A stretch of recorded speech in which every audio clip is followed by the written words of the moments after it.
आज डिस्कस करेंगे सापुतारा में हो रही पैराग्लाइडिंग एक्टिविटी के बारे में।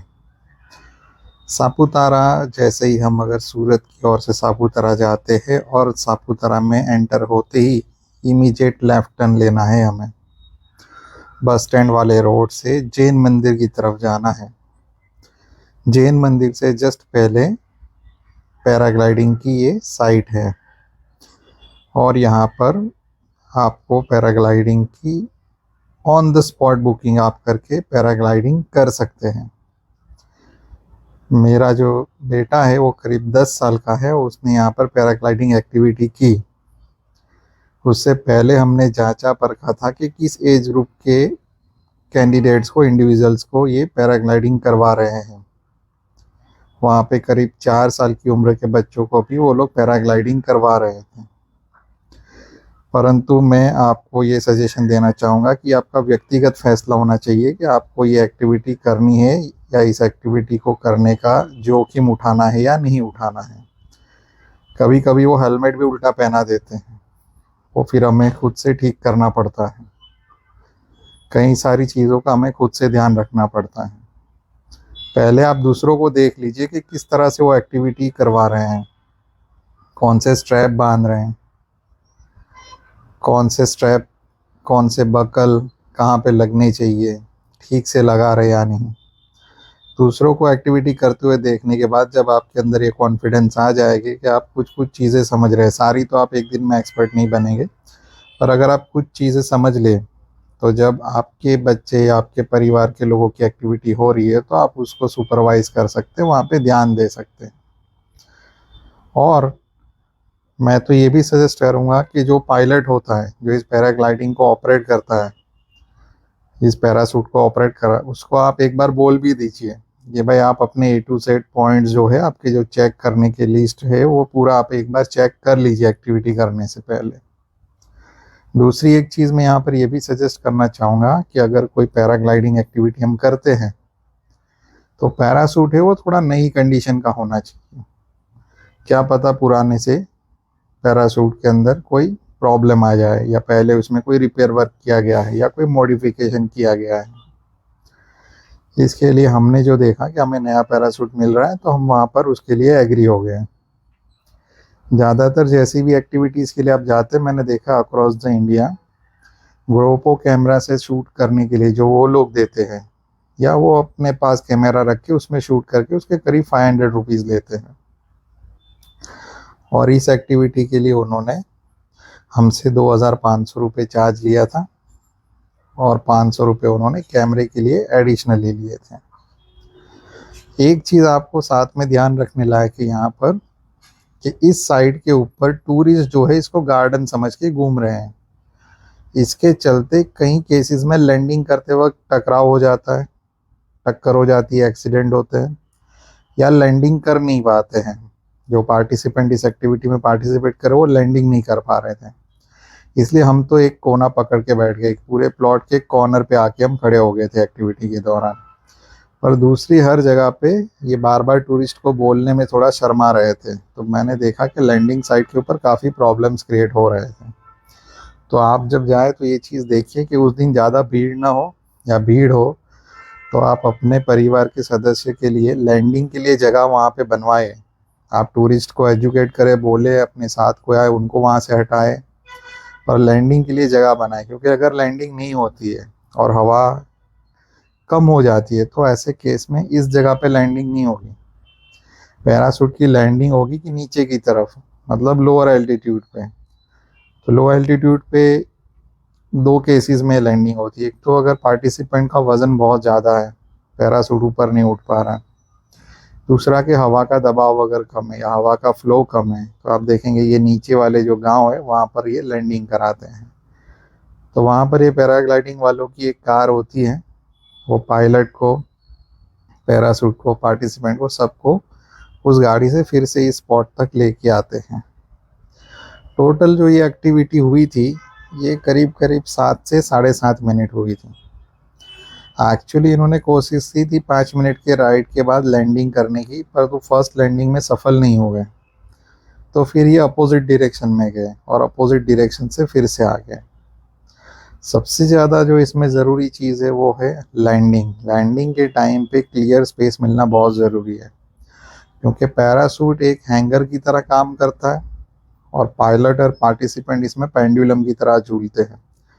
और ये जो पूरा रेडियस होता है इस पेंडुलम का, कम से कम पर सेकंड ये 20 to 30 metre left and right में मूव करते हैं। काफ़ी हाई स्पीड पे होते हैं। इसके लिए इनको क्लियर जगह उपलब्ध कराना बहुत ज़रूरी है। तो मैंने देखा था यहाँ पर जो लैंडिंग की सक्सेस रेट थी वो 50% थी। अगर ये 2 बार कोशिश करते तो 1 बार लैंडिंग होती थी। और अगर किसी की सेकंड टाइम अगर लैंडिंग नहीं हो पा रही है इस लोकेशन पे, तो सीधा वो नीचे की तरफ जाने में कोई संकोच नहीं करते, फिर वो नीचे वाले लो एल्टीट्यूड में, और वहाँ पे आपको थोड़ा और ज़्यादा राइट टाइम मिल जाएगा। पर आप मान के चलिए कि एक्चुअल जो आपको ड्यूरेशन मिलने वाला है वो 5 मिनट्स का मिलेगा। लैंडिंग नहीं होती है तो उस केस में सेकंड अटैम्प्ट करते करते 7.5 मिनट। अगर लैंडिंग सेकंड वाली नहीं होती और लोअर वाले लेवल पे आप जाते हैं नीचे वाले गांव में लैंडिंग करने के लिए, तो आपको एडिशनल दूसरे 5 से 10 मिनट भी मिल जाएंगे। पर ऊपर लैंडिंग हो जाए तो ज़्यादा अच्छा है, क्योंकि नीचे से ऊपर आने में जो ट्रैवल टाइम जाएगा उसमें आपके दिन की दूसरी एक्टिविटीज़ के टाइम में हो सकता है कि आपको फिर वो कम पड़ जाए। ओवरऑल एक सर्टेन स्पीड की विंड होना भी इस एक्टिविटी के लिए बहुत अच्छा रहता है। अगर विंड उससे कम होगा तो भी प्रॉब्लम है, विंड बहुत ज़्यादा होगा तो फिर लैंडिंग में कंट्रोल करने में भी प्रॉब्लम है। ओवरऑल हमारा एक्सपीरियंस यहाँ पे अच्छा रहा। पर मैं फिर से एक बार कहूँगा कि यहाँ पर आपको सेफ्टी मेजर्स को लेके खुद को बड़ा अलर्ट और एजाइल रहने की ज़रूरत है। आप बिल्कुल ही इग्नोर नहीं कर सकते इस चीज़ को। आप बिल्कुल ही दूसरों के भरोसे नहीं सौंप सकते अपने घर के लोगों को, अपने बच्चों को, परिवार के सदस्यों को, अपने दोस्तों को। थोड़ा आपको अलर्ट रहना पड़ेगा, क्योंकि यहाँ क्या है, इनका जो सपोर्ट स्टाफ है वो भी आपस में बातें करता रहता है। हाँ, वो बहुत ही ट्रेंड है, बहुत ही एक्सपर्ट है, पर कुछ कुछ चीज़ें उनकी आंखों से, उनकी आंखों के सामने ध्यान से हट सकती है। इसलिए कहीं भी आपको डाउट लगे आप पूछ लीजिए क्या ये ठीक से लगा है, तो वो एक बार अपनी तरफ से भी चेक कर लेंगे।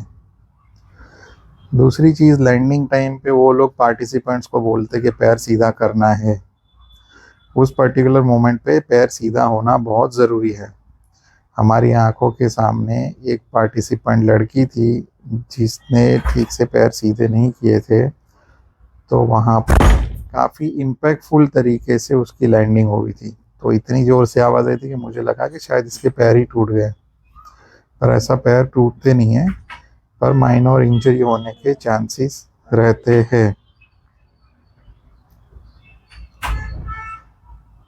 ओवरऑल जो वहाँ पर इंस्ट्रक्टर थे, पायलट थे, वो काफ़ी कॉन्फिडेंट थे, एक्सपीरियंस थे, और वो दिन में कई सारे फ्लाइट्स अटेंड करते हैं। तो उनका जो फ्लाइट का total experience in case of hours, thousands of hours में है।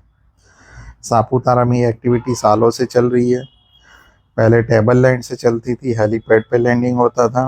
अब हेलीपैड वाला जोन जो है वो एरिया पूरी तरह से बंद कर दिया है, तो हाल फिलहाल ये एक ही लोकेशन पे हो रही है। तो आप उसी लोकेशन पे जाके इसको एक्सपीरियंस कर सकते हैं। मुझे पूरा वैल्यू इसमें लगा, मुझे पूरा वर्थ लगा, एक्टिविटी वैल्यू फॉर मनी लगा। Once in a lifetime opportunity है। अगर आप सापुतारा रेगुलरली नहीं जाते तो ज़रूर से अटेम्प्ट कर सकते हैं आप, अपने खुद के रिस्क के ऊपर। हमें ओवरऑल हमारा एक्सपीरियंस काफ़ी अच्छा रहा, सेफली लैंडिंग करा दी।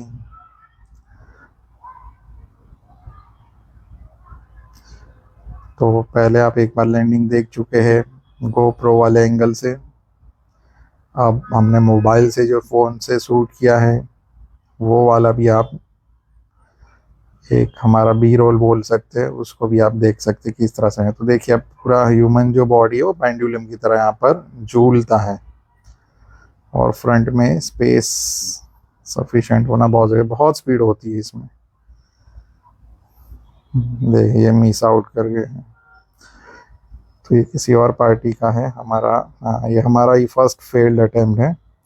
इसके बाद एक और राउंड लेके अनदर डायरेक्शन से फिर से एक बार अटेम्प्ट करेंगे, और फिर वो अटेम्प्ट सफल हो जाएगी। नीचे जो गांव में लैंडिंग होती है वो गांव यहाँ पर स्क्रीन में, तो ये एक यू टर्न लेके आ गए हैं और दोनों साइड के जो विंग्स हैं वो विंग्स को फोल्ड कर लिया है ताकि इसमें अब ज़्यादा हवा का प्रेशर बने नहीं और ये पैराशूट धीरे से नीचे की तरफ आए।